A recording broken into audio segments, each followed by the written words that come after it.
to use police now that we can see they're accessible to politicians? Beyond the goons, we've stepped up. What's step up now? We can go into a police station, acquire a unit of police, and they can come out with their government-issued vehicles and guns, and they act against you as a politician. What does that mean, 18 months to elections? Number one, that was a very bad incident, and we continue condemning it in the strongest terms possible. And when we talk of Othaya, friend, so that you understand, my key interest in the matter. Recently, our party asked us, all those aspirants who want really assist my UDA party, to register. And I registered as an aspiring member of parliament for Othaya. Okay. So this falls square in my domain. Number one, we don't know. We just saw photos, there are policemen there, but exactly what happened is what we want to know. And that is why I'm saying it's important. The IG, the CS Interior, they have committed to do a thorough investigation, and that is what is needed in order to stem such incidents now and in future. Remember, politicians are the great culprits in this. Recently, the Ramu women representative was almost undressed near the pulpit there. These opposition leaders were there.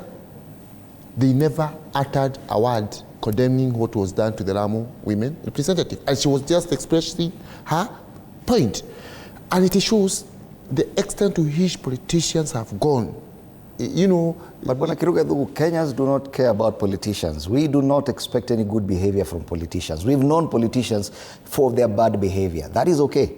They use goons, they fight, they squabble in church, they use insults, that is fine.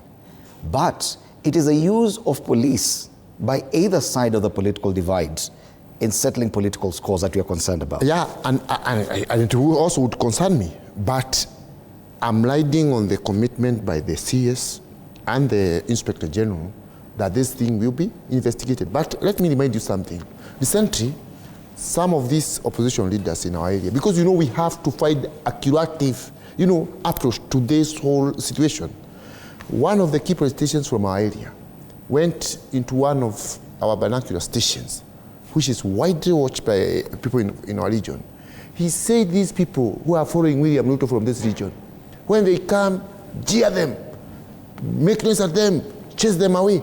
That is a call to violence. And I've said this, friend.